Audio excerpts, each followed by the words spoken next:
Have you ever been in a situation where loyalty felt like a test you couldn't pass? When someone you trusted turned out to be someone you barely recognized? Today, I'm sharing a deeply personal story, a story about betrayal, difficult choices, and what happens when you realize you've outgrown the people you once called your best friends. Hey everyone, welcome back to the channel.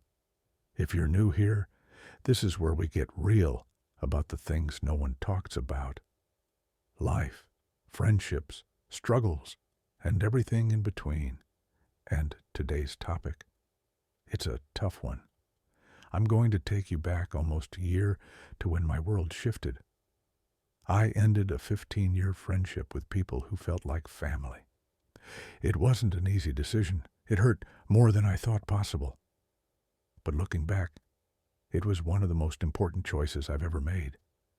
If you've ever dealt with toxic friendships or struggled to walk away, this story might hit close to home.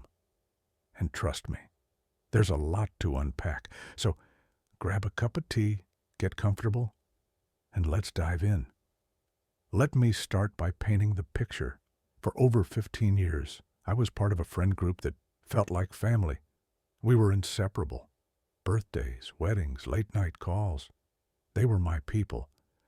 But over time, something shifted. There was one person in the group, let's call him Mike, who became, well, let's just say his true colors started showing. Mike was the kind of guy who could be charming and friendly to your face, but the second you turned your back, he had something snide or hurtful to say. At first, I ignored it. I thought, that's just how Mike is. But over the years, his comments became more biting, more personal. It was clear he wasn't just joking. He was projecting his own insecurities onto everyone else.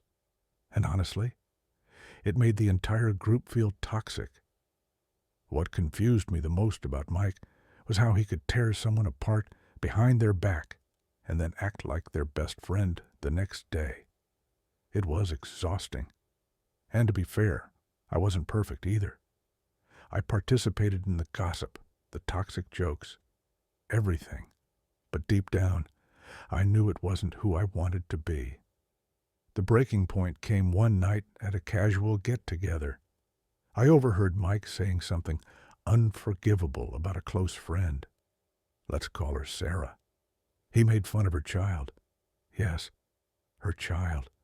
He said something cruel, something no one should ever say about someone else's kid.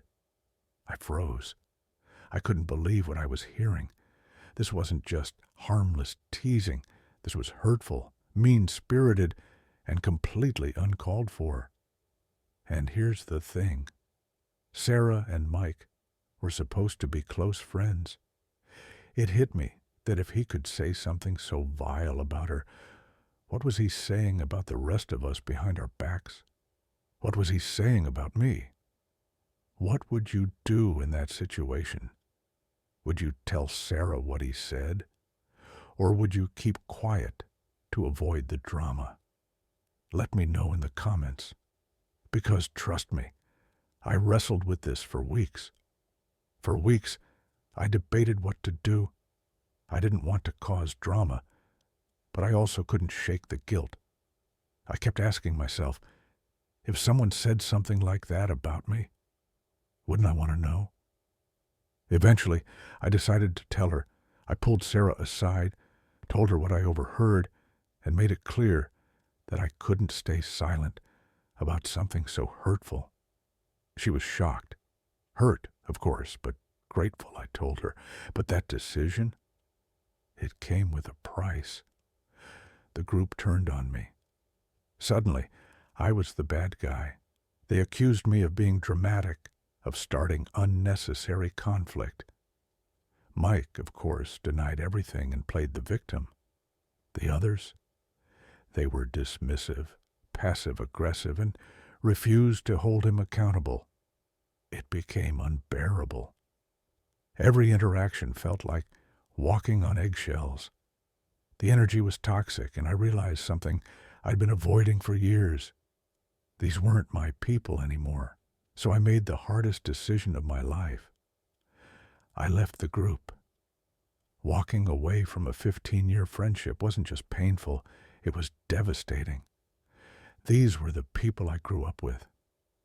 The people I thought would be at my wedding, my future kids' birthdays, everything.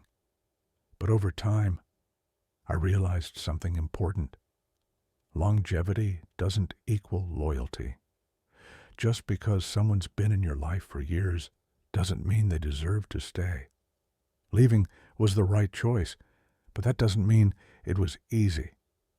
I went through months of self-doubt, shame, and loneliness. I avoided places I knew they'd be, replayed every fight in my head, and kept wondering, did I do the right thing? But here's what I've learned. Outgrowing people isn't a bad thing. It means you're growing. And sometimes you'll have to choose yourself, your peace, your happiness, over the comfort of staying in a situation that's no longer healthy. If you've ever had to let go of someone you thought would be in your life forever, know this. It's okay to outgrow people. It's okay to prioritize your mental health and peace. I'd love to hear your stories. Have you ever had to cut ties with someone who no longer served your life? How did it feel? Let me know in the comments.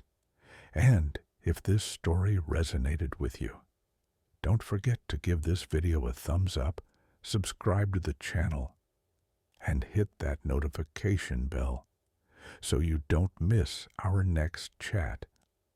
Remember, you deserve people who lift you up, not tear you down. Thanks for watching, and I'll see you in the next one.